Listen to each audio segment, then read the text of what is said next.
We turn now to a story causing global outrage out of the Russian Republic of Chechnya, where the gay community has long been victim to vigilante violence and persecution. But now human rights groups say that the repressive government is behind a series of systematic campaigns of hate. Hundreds have reportedly been rounded up and tortured, some even killed. ABC's Terry Moran takes us to Russia's capital, Moscow, where he meets with survivors who say they fled for their lives. The Kremlin, the seat of power in Vladimir Putin's Russia. But we are headed to the outskirts of this city and keeping a low profile. The person we're about to meet is taking a risk doing this interview. We're on our way to a secret safe house. We don't know where we're going. To meet two men who say they've been forced into hiding, their lives in danger, simply because they're gay. This is what's happening in Russia. These disturbing images collected by Human Rights Watch, showing men allegedly being choked, beaten, violated, targeted allegedly because of their sexuality. In the past few years, bigotry has been on the rise here.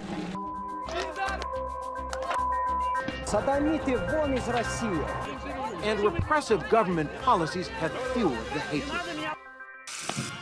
But it's in southern Russia, in Chechnya, a semi-autonomous republic, where human rights groups say vigilante hate has evolved into something far worse, a coordinated government campaign to round up and eliminate gay men, a mass persecution.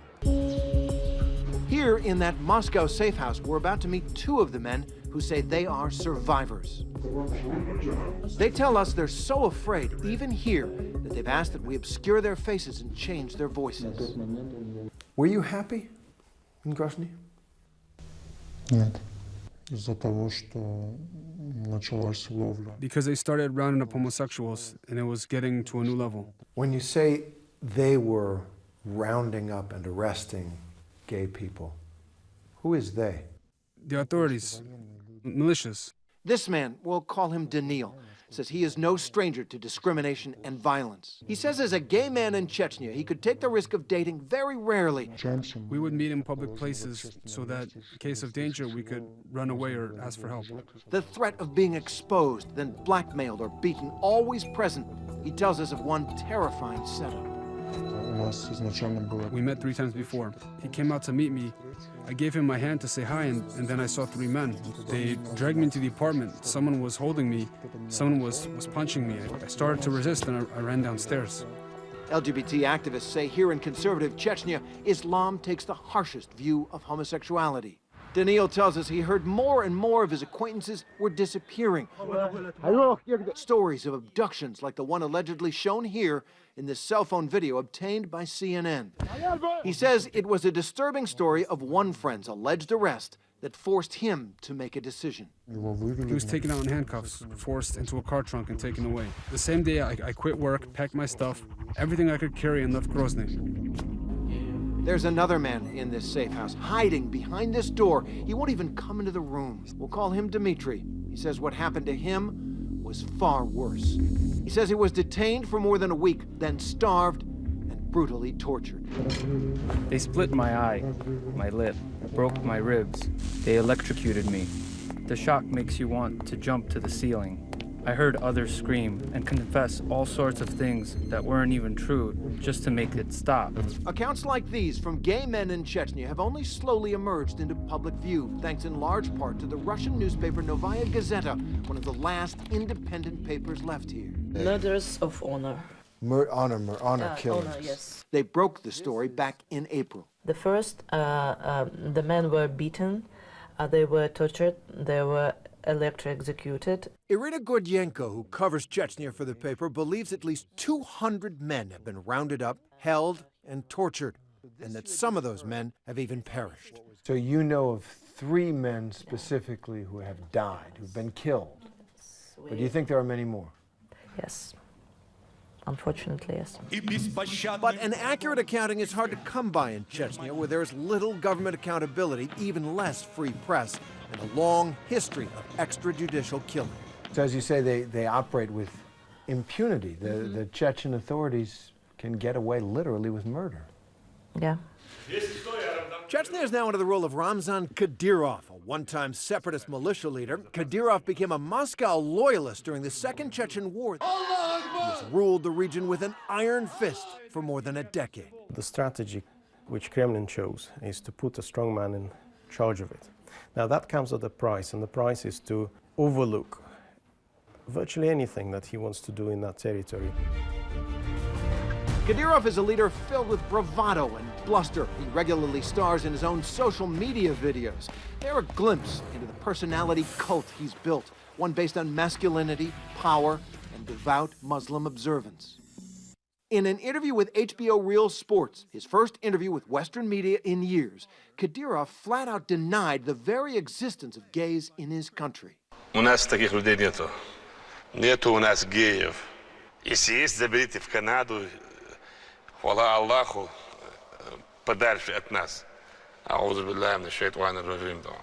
do you not get concerned when you read these accounts of young men who say they've been tortured for days? Does it concern you as a matter of law and order? Они шайтаны, они поддажные, они не люди. He even suggested that if Chechen families took matters into their own hands, authorities would look the other way. Если даже накажут по закону, то мы согласны на это. According to Denis Krivoshev at Amnesty International, Kadyrov has stoked prejudice in the traditionalist society to enlist people in the persecution. Essentially, families are expected to kill their own relatives if they have been publicly named gay. It seems the authorities who were behind this campaign have staged it in a way that they didn't have to deal with anyone directly. Since the story broke, there has been international condemnation. The United States and other responsible nations should do more to ensure that all people are protected. Australia does everything it can to apply pressure on Chechnya and Russia to end this appalling persecution. Kadyrov was summoned to Moscow and denied there was any purge during a meeting with Vladimir Putin, who ordered an investigation, which has since been halted. Despite all of this, Daniil and Dmitry both say they were torn between protecting themselves and leaving their families behind. Dmitry, who is married and has 2 children, has not even told his wife where he is. She thinks I'm in Russia working, just left for work, that I took a job on a construction site somewhere. No one knows where I am. Both men, now in hiding, are being given refuge by the LGBT network. The Russian nonprofit has already helped scores of people. Правозащитная организация, мы считаем своим долгом спасать людей. Особенно в ситуации, когда они страдают от преступления против человечности, речь идет именно об этом. But even having reached the relative safety of this house in Moscow, Daniil and Dmitry feel they are still in a kind of purgatory, and there's little hope of leaving these borders. Organizers say just 27 of the 120 people who've sought their help have made it out of Russia. Do you think you can go back to Chechnya now? No, I will never go back. For both of these men, there's no good option. They've lost so much, their families, their homes, their country. I want to live as normal people do, work, pay taxes, live as I used to live. I don't want to hide. I did not do any harm to anybody. I did not rape anyone. Do you feel that you have lost your family? I want to hope that I have not. I don't know. I understand that there's no way back for me. What will you do now? I don't know. As long as I'm here, I have no clue what tomorrow brings me. For Nightline, I'm Terry Moran in Moscow.